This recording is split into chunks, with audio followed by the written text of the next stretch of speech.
오늘 우리 주신 하나님의 생명의 말씀 믿음으로 받을 때 누가복음 10장 30절로 37절 말씀을 받겠습니다. 오늘 우리 주신 하나님의 축복의 말씀 누가복음 10장 30절부터 37절 말씀 읽을 때 제가 35절까지 읽고 나머지 2절 같이 읽기를 원합니다. 예수께서 대답하여 이르시되 어떤 사람이 예루살렘에서 여리고로 내려가다가 강도를 만나매 강도들이 그 옷을 벗기고 때려 거의 죽은 것을 버리고 갔더라. 마침 한 제사장이 그 길로 내려가다가 그를 보고 피하여 지나가고 또 이와 같이 한 레위인도 그곳에 이르러 그를 보고 피하여 지나가되 어떤 사마리아 사람은 여행하는 중 거기 이르러 그를 보고 불쌍히 여겨 가까이 가서 기름과 포도주를 그 상체에 붓고 싸매고 자기 짐승에 태워 주막으로 데리고 가서 돌보아 주니라. 그 이튿날 그가 주막 주인에게 데나리온 2를 내어주며 이르되 이 사람을 돌보아 주라. 비용이 더 들면 내가 돌아올 때에 갚으리라 하였으니 다 같이요. 내 생각에는 이 세 사람 중에 누가 강도 만난 자의 이웃이 되겠느냐 이르되 자비를 베푼 자니이다. 예수께서 이르시되 가서 너도 이와 같이 하라 하시더라. 아멘. 오늘 이부 예배에 참석하신 여러분들에게 모두가 믿음의 선한 영향력을 미치면서 그리스도인이 되는 그런 진정한 그리스도인의 삶을 살기를 축복합니다. 어제 이제 한글 반포 575주년 되는데 한글 날이었습니다. 세종대왕께서 한글을 제정하시고 또 이제 창제하고 그걸 이제 온 민족에 쓰임 바 되어서 오늘 세계에 참 문화민족 우수한 우리 민족인 것을 이제 자랑스럽게 생각하는 그런 시대가 되었습니다. 요즘 보면은 우리나라가 1등하는 것들이 엄청나게 많은데 그 가운데 이 문화 방면에서 아주 대단하죠. 뭐 BTS라든가 또는 뭐 기생충 영화라든가 미나리라든가 뭐 등등 해가지고 아주 대단합니다. 그런데 그런 여파를 타면서 또 대단한 일이 벌어지고 있어요. 그거는 뭐냐면 예전에 우리가 학교를 다니면서 다 영어 배우는 붐이 일어났어요.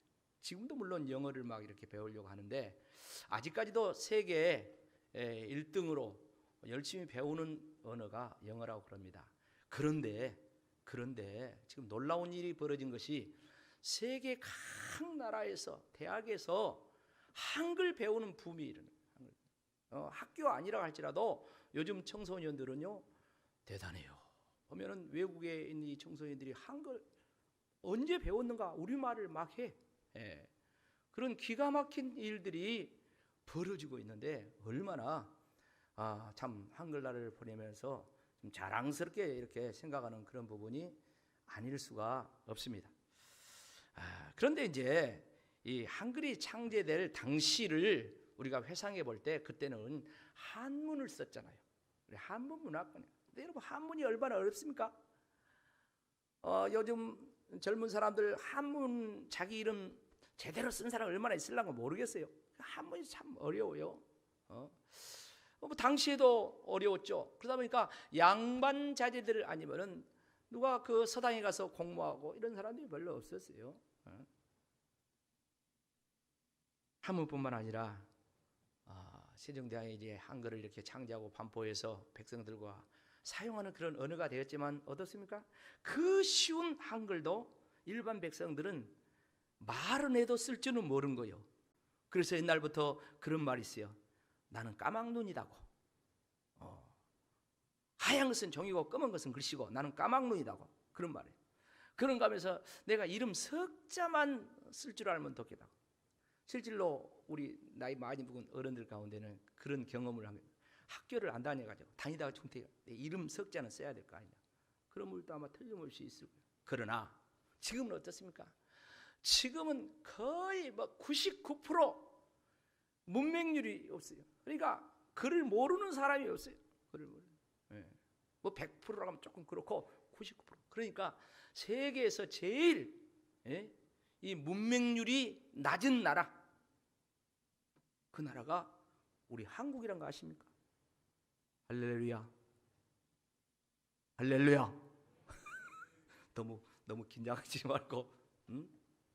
그런데 오늘 이렇게 온 백성들에게 한글이 보급되고 문명 퇴치가 일어나고 그러면서 지금 세계 만방에 이 한글을 배우겠다고 한국말을 배우겠다 이런 막 붐이 일어나게 된 그런 원초적인 계기가 있어요. 그 계기는 약 한 130여 년 전으로 거슬러 올라갈 때 우리나라에 복음이 들어올 초창기 선교회가 막 시작될 때 그때 선교사들이 있어요. 그 한글 복음의 엄청난 이 대계기의 역사를 이루는 거예요. 세종대왕이 한글을 창제하고 몇백 년이 지났잖아요. 그런데 일반인들은 쓸 줄을 모른다니까. 중국에서 열심히 선교라는 영국의 파송 선교사 존 로스가 있어요. 이 존 로스라는 사람이 중국에 와서 선교를 해보니까 옆에 보니까 이 조선이라는 그런 나라가 있다는 거죠.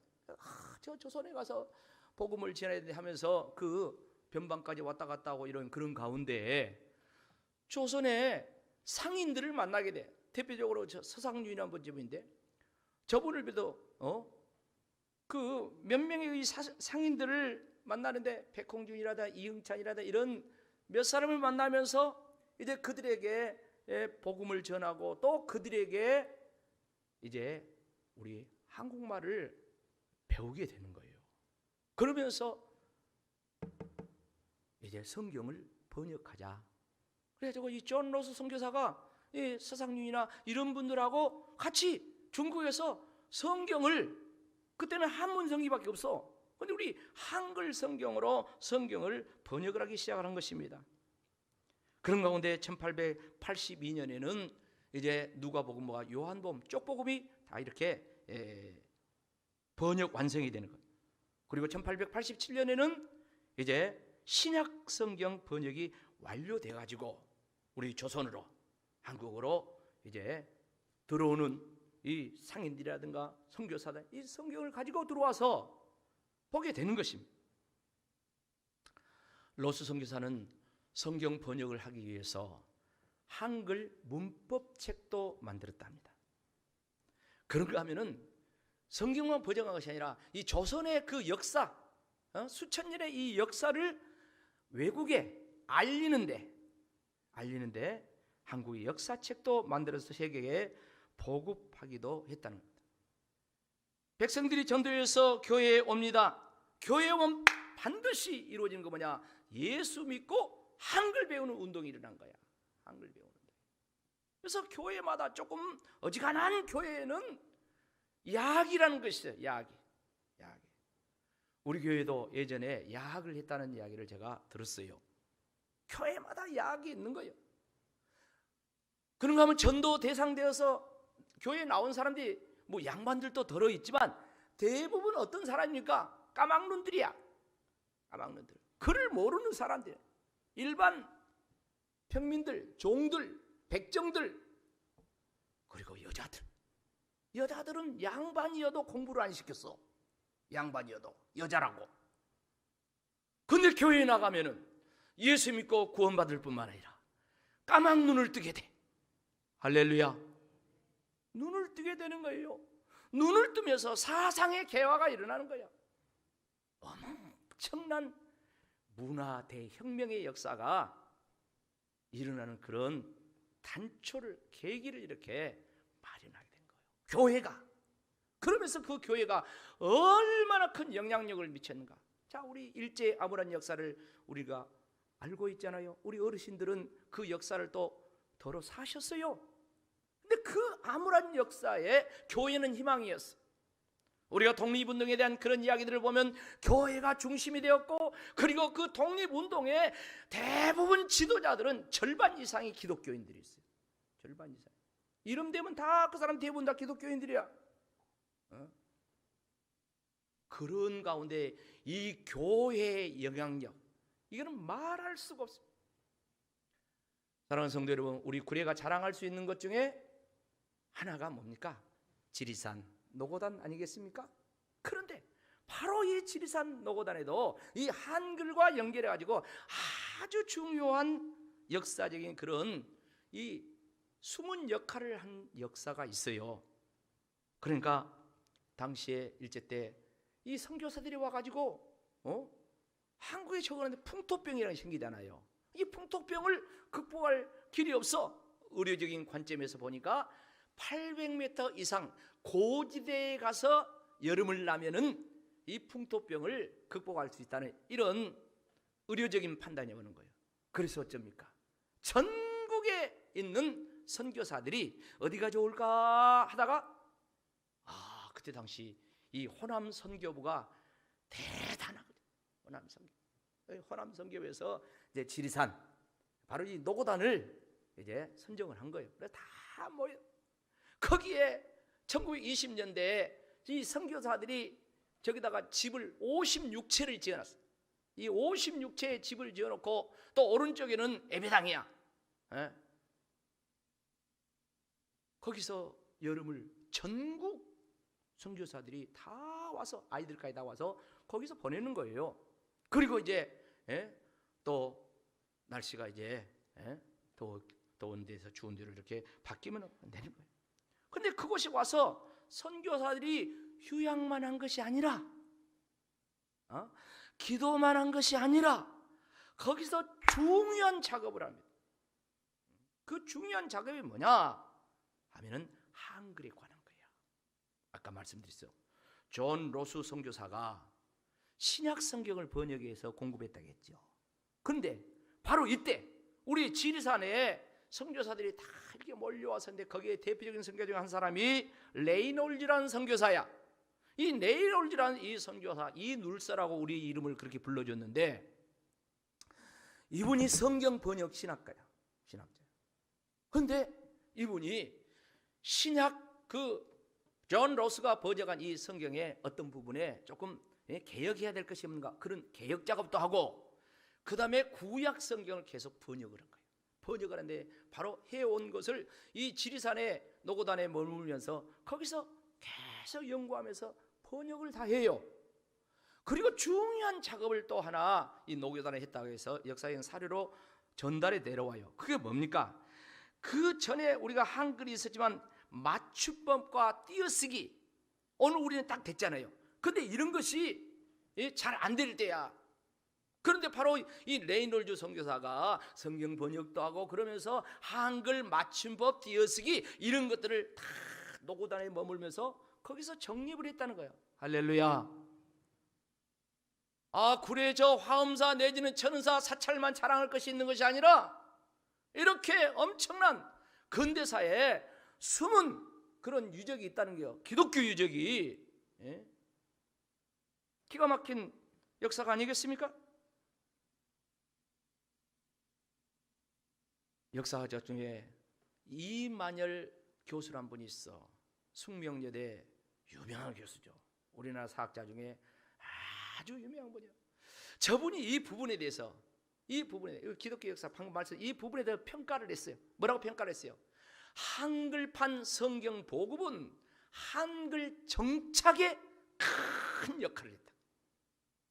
그런가 하면 지리산 노고단의 선교 유적지에서 일어나는 그 일들 거기서 한글을 또 정립을 시키고 이렇게 하는 것들은 이건 개신교 역사뿐만 아니라 민족사적으로도 아주 중요한 의미를 갖고 있다. 이런 이야기를 했어요. 지금은 노고단에 아까 56채 그 집들이 다 없습니다. 6.25를 겪으면서 빨치산 소탕작전 등등등 하면서 다 폭격을 해버렸어요. 그리고 그 폭격하는 가운데 이제 예배당도 폭격 맞아가지고 앙상한 뼈다귀 만들어. 앙상한 뼈다귀. 그래서 고대 선교사들이 좋은 부분들 또 그리고 휴양지를 이렇게 복구를 해야 되겠다 않겠냐 해서 왕시루봉에다가 거기에 복구를 해갖고 한 12채쯤 이렇게 거기에서 이제 아직도 남아있는 그런 부분들이 있습니다. 이런 부분들에 있어서 참 우리 기독교 자체도 큰 일이지만 이것을 후대에 물려주고 또 보존하기 위해서 이제 문화재로 이렇게 등록을 하면 온 국민이 이 공유를 할 수가 있고 또 거기에 이제 관리라든가 이런 것도 잘 될 수가 있어요. 근데 안타깝게도 지금까지 불교계의 반대로 안 되고 있어요. 올해도 그걸 어떻게 해보려는데 올해도 그걸 안 되고 있어요. 이런 현실을 우리가 보면서 우리 기독교인들이 더더욱 적극적으로 기도하며 또한 하나님 앞에 은혜를 구해야 되지 않겠는가 싶습니다. 오늘 본문의 말씀은 30절부터 읽었습니다. 그러나 10장 1절부터 시작되는 말씀입니다. 무슨 말씀입니까? 예수님께서 70명의 전도대를 이제 구성해서 둘씩 전도를 보내는 그런 내용이 앞에서부터 있습니다. 제자들이 전도하고 돌아와서 예수님 우리가 전도하는데 막 귀신들이 다 항복했습니다. 막 이런 보고를 합니다. 그러니까 예수님도 기쁘죠. 그러면서 너희가 복받은 자들이다, 전도하는 너희가 복받은 자들이다 하는 말씀을 앞에 칭찬하면서 합니다. 근데 그때 어떤 율법 선생이 예수님께 시험하기 위해서 질문을 하죠. 뭐라고 합니까? 선생님, 내가 무엇을 하여야 영생을 얻으리까? 이렇게 질문하죠. 그러니까 예수님께서 너 율법 선생이니까 율법 잘 알겠다. 성경의 율법에 뭐라고 말씀하더냐? 예수님 질문해요. 그러니까 이 사람이 대답을 합니다. 이 17절에 보면 이렇게 이야기합니다. 대답하여 이르되 내 마음을 다하여 목숨을 다하여 힘을 다하여 뜻을 다하여 주 너희 하나님을 사랑하고 또한 이와 같이 내 이웃을 내 자신같이 사랑하라 하였나이다. 그러니까 하나님을 사랑하고 이웃을 사랑하라. 이렇게 그래야 영생을 얻는다. 이렇게 이야기 대답을 하여. 그러니까 네 대답이 옳다. 너 가서 실천해라 그랬어요. 그러니까 이 사람이 자기를 의롭게 보이려고 내 이웃이 그러면 누구냐? 예수님께 내 이웃이 누굽니까? 물어봐. 그러니까 예수님께서 오늘 본문 소위 말해서 선한 사마리아인의 비유라 하죠. 이 내용을 예수님께서 지금 말씀하신 거예요. 사랑하는 성도 여러분, 본문은 어떤 사람이 예루살렘 성전이 있잖아요. 성전이 있는 예루살렘에서 여리고는 세상을 상징해요. 여리고로 내려가다가 강도를 만나서 모든 것을 빼앗기고 그냥 안 죽을 만큼 얻어맞고 내팽개쳐 있었다겠어요. 그때 그 길을 마침 제사장이 지나다 사람이 지금 죽어가고 있네 보고 그냥 지나쳐 가버렸다 했어요. 조금 있다가 레위인이 가다가 보니까 사람이 자빠져 있네 보고 지나쳐 버렸다 했어요. 그런 가운데 한참 있다가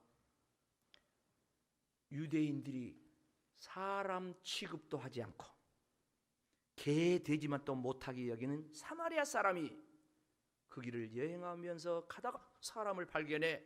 그래서 즉시 그 사람이 불쌍히 여기면서 가까이 가서 기름을 발라주고 포도주로 상처를 씻어주면서 치료를 해줬다 했어요. 그리고 자기 짐승 나귀에 태우고 여관으로 가가지고 거기서 하룻밤을 같이 잤다고 했습니다. 그리고 여관에 나오면서 여관 주인에게 이 사람이 아직도 힘드니까 좀 잘 돌봐주라고 데나리온 2를 주고 그리고 부탁을 해요. 돈이 만일에 더 들어가면 내가 돌아와서 갚아줄 테니까 제발 좀 이 사람 좀 치료 좀 해주라고 그랬습니다. 그리고 이 사람은 여행을 가죠. 여기까지 말씀하고 예수님 다시 질문합니다. 네 생각에 이 세 사람 중에 누가 강도 맞는 자의 이웃이냐? 이렇게 물어보죠. 그러니까 이 사람이 오늘 37절 대답하죠. 다 같이 읽어봅니다. 시작. 이르되 자비를 베푼 자니이다. 예수께서 이르시되 가서 너도 이와 같이 하라. 너도 자비를 베풀면서 이 강도 만난 자를 살펴준 이 사람같이 하라. 그렇게 예수님이 말씀하십니다. 제사장이 누굽니까? 제사장이 하는 일은 크게 2가지입니다. 성경을 가르치는 사람, 그리고 제사를 백성들 대신 드려주는 제사 집례자, 오늘 저 같은 사람. 제사장이라 할지라도 또 그런가 하면 레위인은 누굽니까? 레위인은 제사장을 돌보면서 제사장이 하는 일을 도우면서 성전에서 예배도 같이 드리고 이렇게 구별되게 사는 그런 사람들을 레위인이라고 그래요. 당시에 보면. 근데 그렇다고 할지라도 강도 만난 자의 이웃이 되지 못하면 복음의 영향력을 미칠 수 없다는 거예요. 예수님께서 율법 교사에게 지금 설명을 하고 있습니다. 너 영생을 이야기하는데 영생을 얻은 사람은 하나님을 사랑하고 이웃을 사랑하고 자비를 베푸는 사람이다. 그렇게 사는 사람이 영생을 얻는 사람이다. 영생을 얻은 사람은 그렇게 사는 사람이다. 반대로 얘기하면 그렇게 안 사는 사람은 영생을 얻은 것이 아니다. 그런 내용을 유추해 볼 수가 있습니다. 앞에 말씀 뭐라고 했어요? 예수님 70명의 전도대원을 보냈어요. 70명의 전도대원들이 예수님께 돌아와가지고 기뻐했어요. 예수님 우리가 전도하러 나가니까 기도하니까 막 귀신들이 한국 같습니다.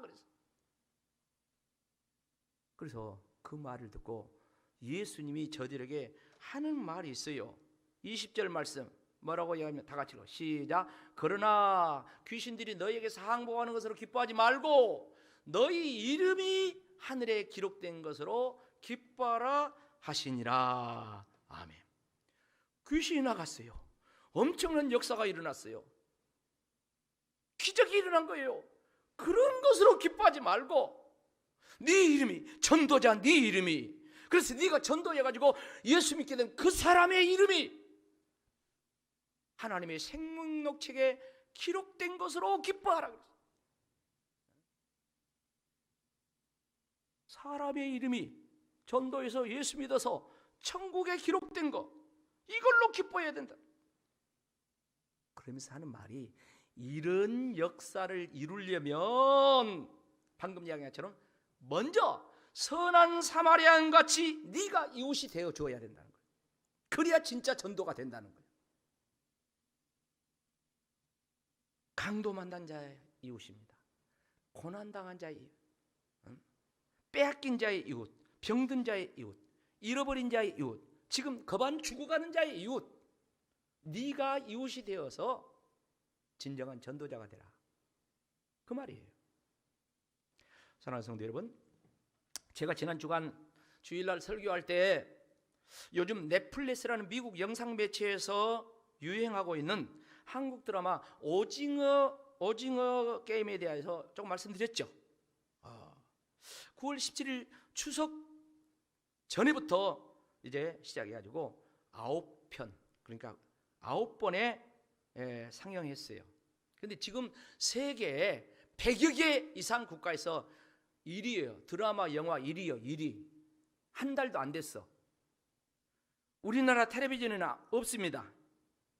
이 넷플릭스라는 영상 매체 이거 여기에는 돈 주고 가입을 해가지고 거기서 이제 마음대로 영화도 보고 이제 드라마도 보고 그런 거예요. 근데 젊은 사람들, 이 청년들, 이 젊은 사람들은 다 알 거예요. 그래가지고 본 사람도 있어요. 나는 오늘 초상위 집사 안 왔네. 지난 주일날 본 사람 하니까 초상위 집사가 나이가 71살 먹은 양반이 손들더라고. 그래서 내가 깜짝 놀랐어. 저 양반이 넷플릭스를 알아가지고 어떻게 저 가입해가지고 저 할렐루야. 서울이나 도시에 복지관 가면요 나이 70, 80 먹은 할머니, 할아버지들이 다 인터넷 배우고 전부 다 그거 하고 있어요. 이 세상이 그렇게 됐어요.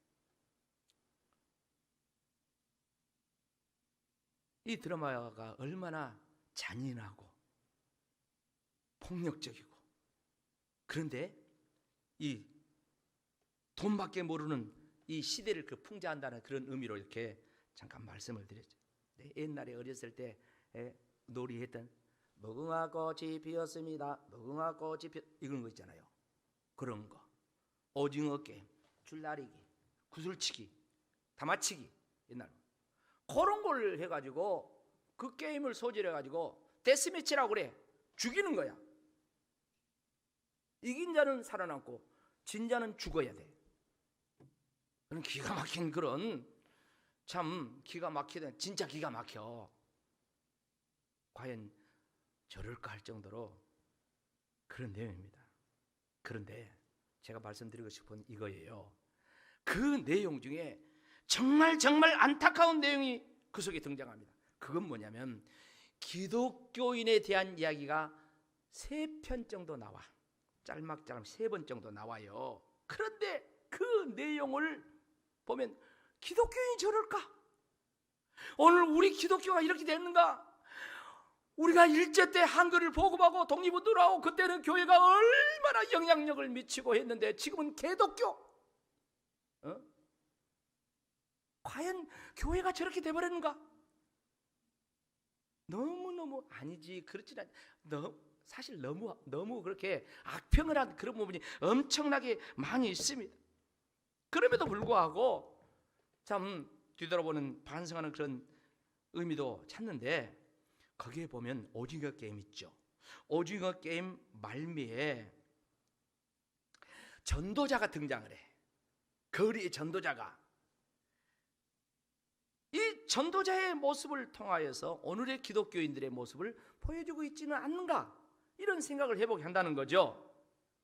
오징어 게임의 최후의 승리자 1등 된 주인공이요, 눈이 딱 가려지고 손 뒤로 묶이고 그리고 비 오는 거리에 버려집니다.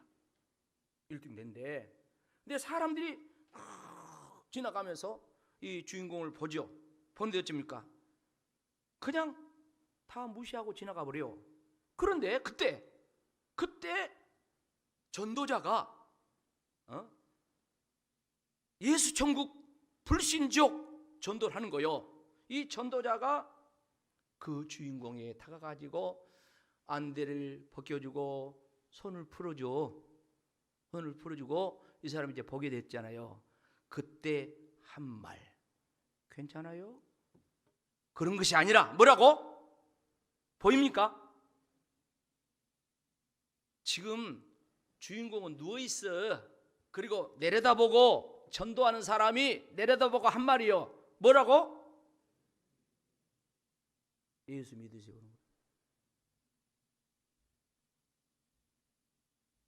다 죽어간 사람한테 좀 괜찮아요? 좀 어쩌세요? 이렇게 물어봐야 되는 거 아니냐 이거요. 근데 예수 믿으세요?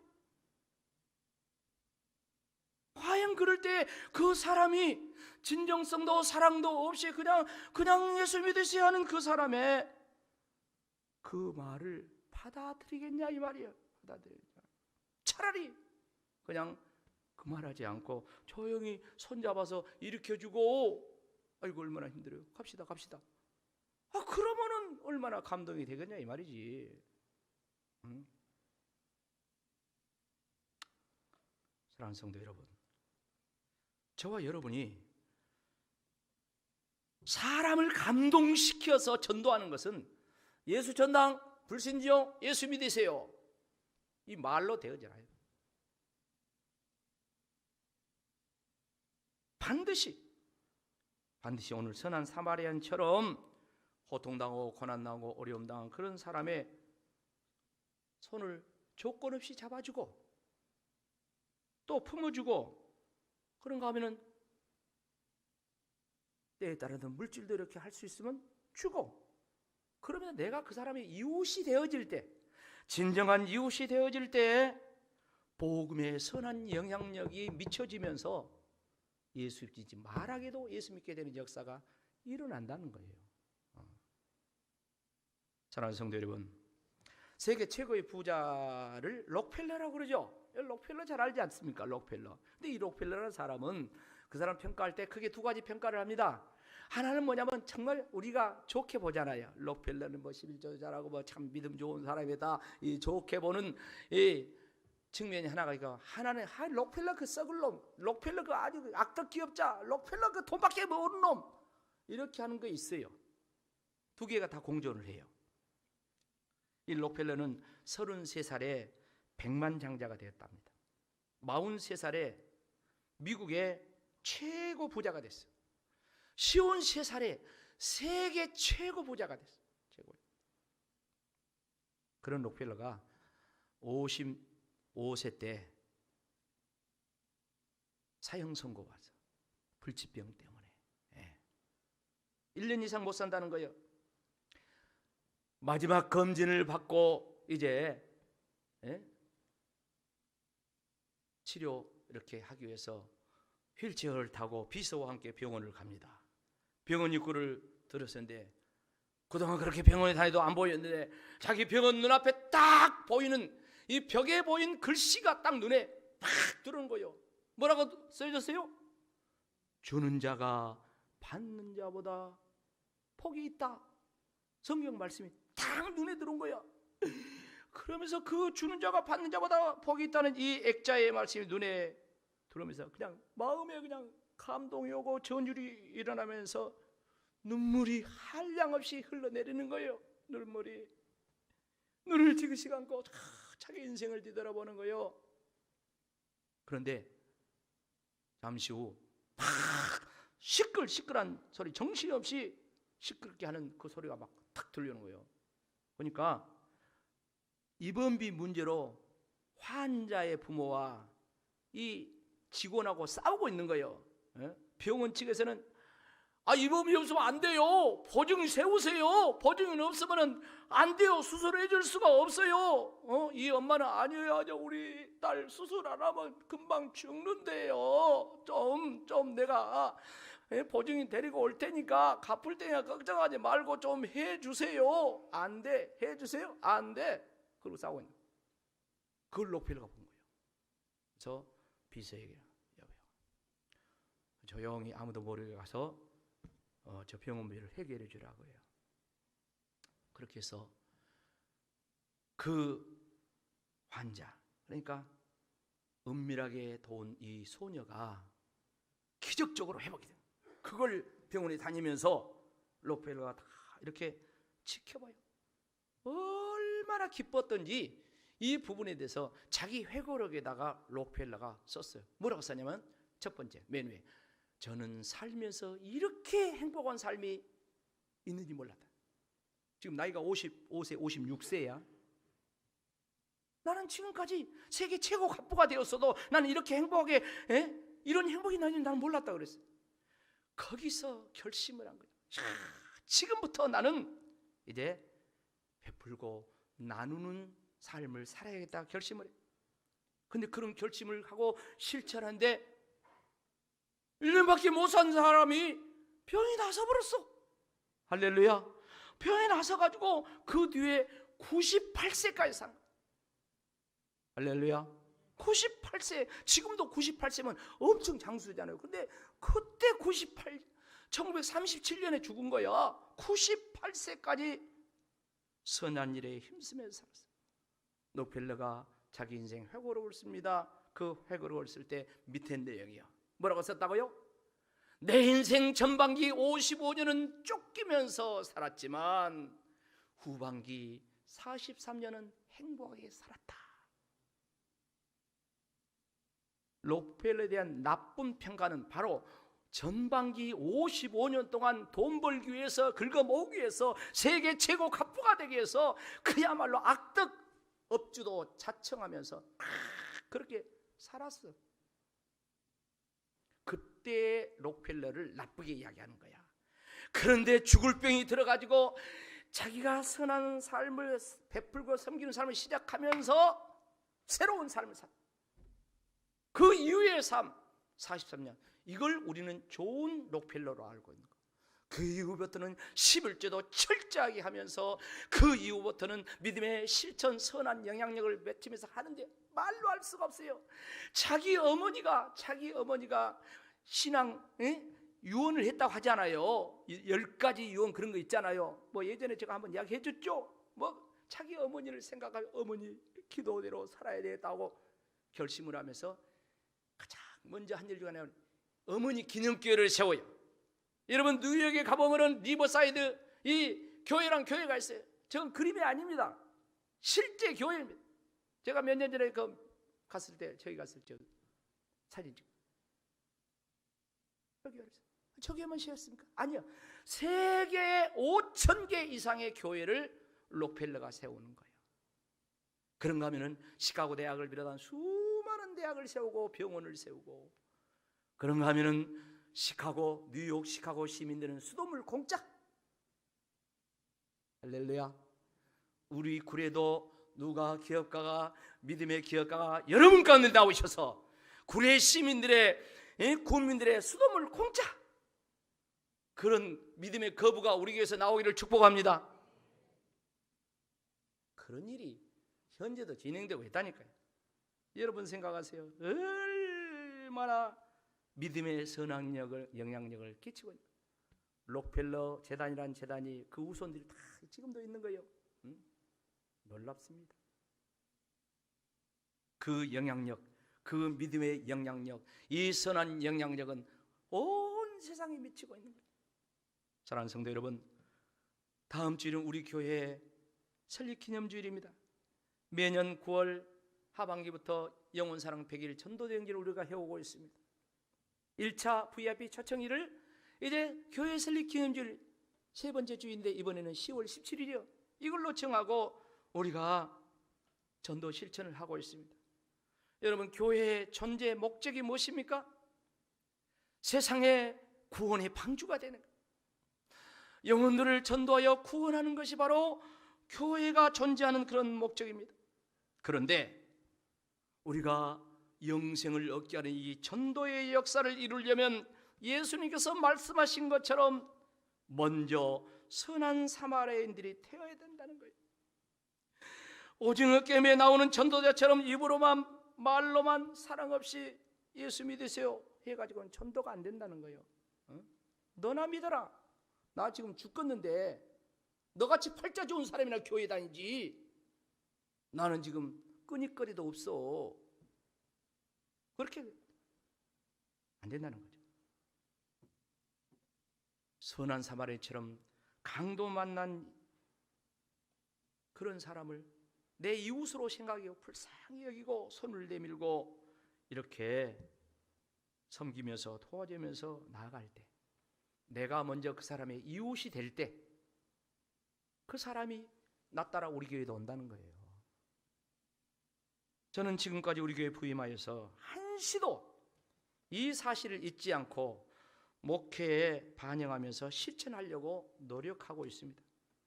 여러분, 이 건축을 할 때도 제가 누누이 말씀드렸지만 우리만 생각한다고 하면 저쪽 건물에 있어도 우리는 생활할 수, 그것 좀 리모델링 해서 살아도 돼. 그런데 우리 교회가 100년이 넘고 교인들이 얼마인데 이제는 그게 아니라 우리가 교회를 더 넓히고 더 세성전해야 하는 것은 우리들만의 교회가 아니라 구례 성도들의 교회가 되고 또한 구례 국민들의 교회가 되어야 된다. 그래서 우리가 섬기기 위해서 더 넓은 곳으로 이렇게 확장해 나가 이렇게 어려운 건축을 하게 해야 된다. 그런 말씀들을 수없이 말씀했습니다. 땅을 사가지고 가장 먼저 군에 지금 어린이집자리 200평을 기부 체납을 하고 국공립 어린이집으로 만들고 어린이집 얼마나 운영이 잘 되고 있습니다.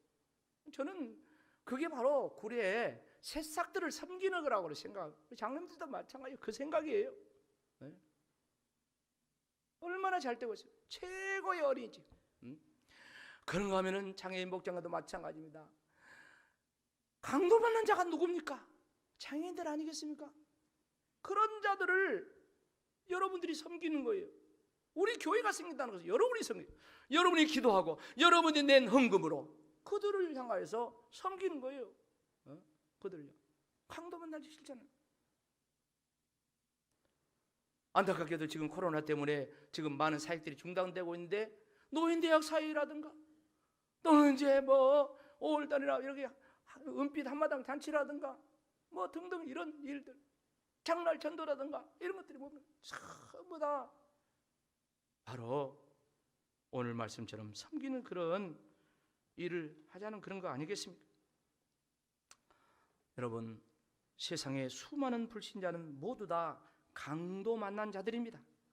영적으로 강도 만난 자요, 사단이 마귀가 저들을 포로로 잡고 있고 저들의 영혼을 도둑질하고 죽이고 지옥으로 멸망길을 향하여 계속 끌고 가고 있어요. 그런가 하면 우리 주변에 그 외에도 크고 작은 어려움 당하고 강도 만난 이웃들이 얼마나 많습니까? 그런 면에서 저와 여러분은, 우리 교회는 그들의 선한 이웃이래. 한 손에는 성경, 한 손에는 빵. 선교사들이 우리나라 들어와서 선교할 때의 모토입니다.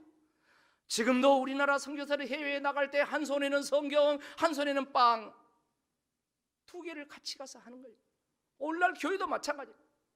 우리 교회는 그 일을 위해서 열심히 하고 있는데 앞으로도 더욱더, 또 우리 어르신들도 가고 저도 가고, 그러나 후대가 계속해서 올라오는데 그 후대들도 록펠러가 그 자신이 같지만 그 후손들이 계속해서 재단을 만들어가지고 계속해서 영향을 미치는 것처럼 오늘 30대, 20대 어린아이들이 다 자라가지고 그들이 구례 사회를 적어도 책임지는 그런 선한 사마리안 교회가 되시기를 주의 이름으로 축복합니다.